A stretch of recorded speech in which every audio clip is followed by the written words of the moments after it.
Some of you have asked about succession, like when Maria and I die, who will take over or what will happen. In the past, we had something written in the charter as to how that would be handled, and it was kind of a mechanism that would work, and it would have happened naturally. People would have voted, et cetera, et cetera. But today, that's all past. Now we need to come up with some new mechanism for it, and we haven't yet. And the reason we haven't is because we're in the middle of this transition period, and we don't want to try to set up some mechanism for it that's going to be completely off of what the family is going to be in the future and where we're headed. So we're kind of waiting for the Lord to lead and guide us through our present period, and then it will be more clear as to what kind of succession program should be in place. We know that the Lord will guide in that, and we're, it is really on our mind, and we're not just blowing it off, but we just don't want to set something up that's not right for the family. So pray with us, would you, that the Lord reveals that to us, and when He does, and when we get it together, we'll let you know. All right? Thanks.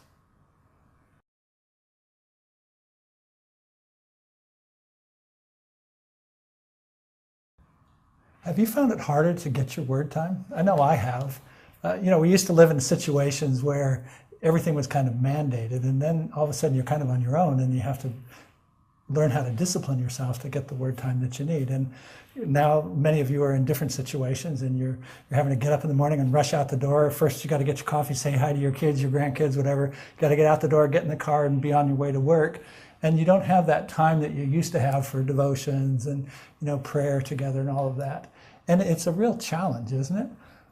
The thing about it is it's much harder to do it, but it still needs to be done. We all need to get that word time because it's the input that we need to keep us going in our spiritual life, to remain connected to the Lord. He said, abide in me, and I'll be in you. And to have Him with us like that, we have to nurture that and strengthen it through having devotions, through having word time, through spending time with Him.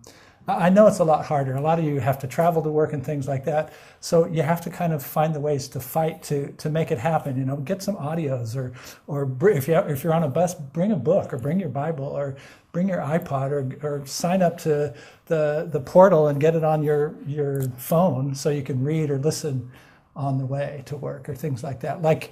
Think about it though, because if you find that you're not getting it, it's not a good thing. And like I said, I'm more busy than I used to be. I was always busy before, but now I have other life things that I need to take care of, and that kind of cuts into my word time. Maria and I we're fortunate that we get to work at home, so we try to make sure we have word time in the morning, and that we pray together and kind of do that before we start our day. But every day it doesn't happen, and sometimes I have to go out, and then it's a challenge for me. I do try to bring things along, or a book, like I said, to read, and to at least stay connected when I have those few minutes. Another thing too that I found is that it's really easy to end up kind of wasting time that you could be using for reading, when especially if you haven't been able to. I know that I like to watch TV shows. One of my favorites is a new one called Downton Abbey, and whenever it's on, I want to make sure I watch it. But what happens to me, and I don't know, maybe it doesn't happen to you, but I'll start watching it, and I'll watch it, and I'm happy, and it's relaxing, and I enjoy it, and I think it's fine to watch. But then, then I start channel flipping, and then there's 3,852 other channels full of junk, and the next thing you know, it's like 2-3 hours later, and I'm like, oh no, Lord, what did I do? I could have used that time better. I could have been reading. I could have caught up on things like that, things that I should do, or spending time just with Maria, or spending time, in prayer, or hearing from God or something instead of hearing from the boob tube.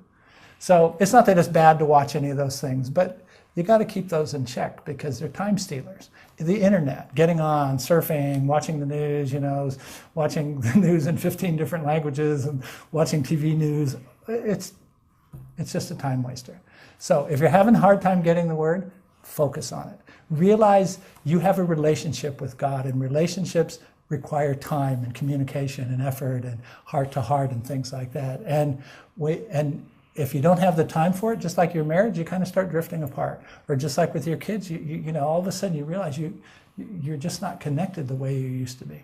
And that's how it is with the Lord. So stay connected, okay? Stay connected to God. you can watch TV, but don't stay connected to TV all the time. But just, relax, enjoy your life, but stay connected. Keep that relationship strong. Keep in the Word. It'll strengthen you, help you, and it'll inspire you. Okay?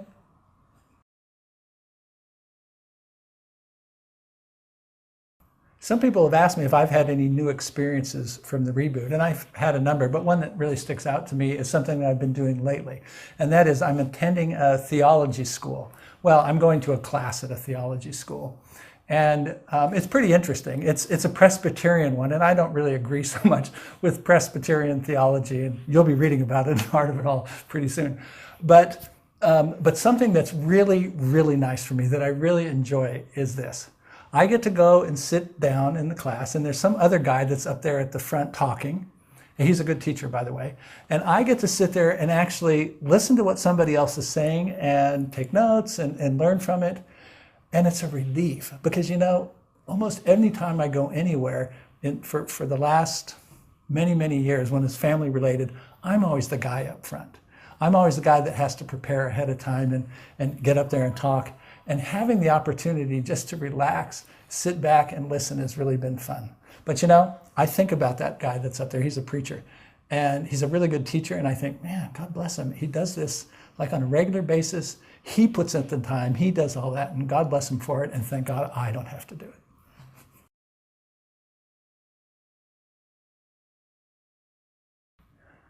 I have something that I really want to share with any of you that are in situations where you have to cook for your families or cook for a group of people. Since the reboot, I've been basically cooking for Maria and I, and actually for some others there for a little while. And this is a time-saving tip, and I do this all the time, and it saves me hours and hours, so I just want to share it with you. And that is, I cook and freeze. If you're interested in it, go online, look up. Let's see, I was going to say, look up HOI, look up Heart of It All. No, you look, I'll give it to you in a minute, I can't think of it, but there's, Once a Month Cooking, OAMC, that's what it's called. Just go online, Google OAMC, and it'll show you how people do this. But it's so time-saving. It's like, I go to the store, I buy a bunch of kilos of meat, like say hamburger meat, and I make all kinds of hamburger meat dishes, like I'll make pasta, I'll make enchiladas, I'll make lasagna, because they're all meat-based. They all use the same ingredients, tomato sauce, you just little extra spices. Then I'll make hamburgers, and then I freeze them individually, and then when they're all frozen, I put them in a bag. And I do all of this at one time. Then chicken, same thing. Like I bake 3 chickens, I put a couple chickens in crock pots, and then I make another chicken dish if I can that's frying. So I get a bunch of them done at a time. And actually, I probably cook, I don't know, 3 afternoons in a month, and I've cooked like a month and a half's worth of food. So you should try it. Go on Once a Month Cooking, OAMC, and look it up. There's tons of recipes that'll give you the idea, but it's a pretty good thing. And one other thing I've learned, and now I haven't actually done this, but Maria has somebody that does this for her, and where I am videoing right now, they did this. And see this? This is a salad in a jar. It's a jar. It's got, let's see, corn, different layers, tomatoes, this is quinoa, I hope that's the right way to say it, and lettuce. And you put it in, and if there's dressing, you put that in first. And then you put it like this, and we've got about a dozen of these things for the next 3 or 4 days in the refrigerator. And when you want to eat them, you just open it, put it on, put a little salad dressing on, and go to it. Super saving. And you got to spend time washing salad. So what's the difference if you're washing lettuce? What's the difference if you're washing 1 head or 5 heads? You just do it, and it's done. Otherwise, you do it every single day at a different time. Same with cooking meals. You cut the tomatoes and you cut the onions. Okay, and then tomorrow you're going to do it again, and then the next day you're going to do it again for different dishes. Hey, do a whole bunch at once, get it done, cook your meals, freeze them, and have vacation.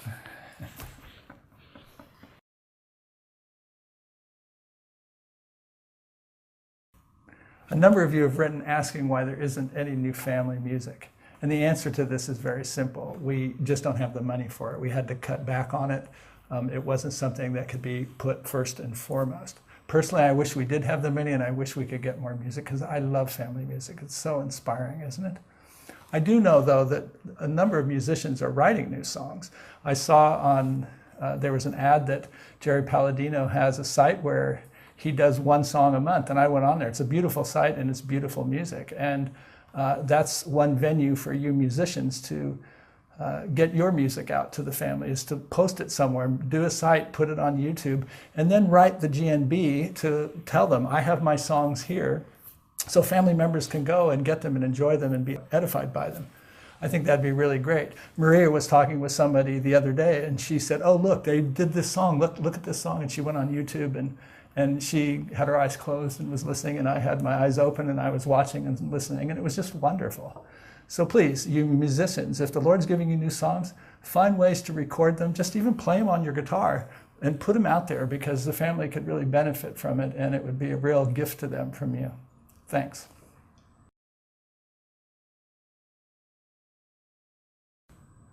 Many of you have commented that you would like to hear more mission news, more family news. You'd like to hear what people are doing. You'd like to see photos and just be inspired by what our awesome family is doing around the world. And we agree. We think that's so important. And you know, when you are sending in your photos, when you are telling us your testimonies and what you're doing, it really helps build our community. It makes us all feel that we're really part of one thing, that we're all in it together. There's just something about clicking on online and looking and seeing family members and reading about what they're doing. It really uplifts me. It makes me feel that what I do is worth it, because I'm helping you. And I know other people look at what you write and what you say and what the Lord's doing in your life and in your part of the world and feel the same, like, wow, I'm part of that. I'm praying for these people. And they start to pray for you. They start to get focused on it. Maybe they give to you. But what happens is that you are also giving to them by inspiring them. We really appreciate it when you write in and share what's going on. And we know it's hard. You have to take the photos, you got to download them, you got to get them ready. You have to actually sit down and write what's happening, and that takes time. I know, writing takes a lot of time. It's a lot of work. So please, if you can do it, make the sacrifice, because when you do, it really helps change things. It helps people feel like, wow, we're all going someplace and we're going together, because I'm doing what I'm doing and you're doing what you're doing and they're doing what they're doing. And all together, we're making a difference and we're changing the world. Please write, please take your photos, please send them in, share them with others, because we need to hear from you.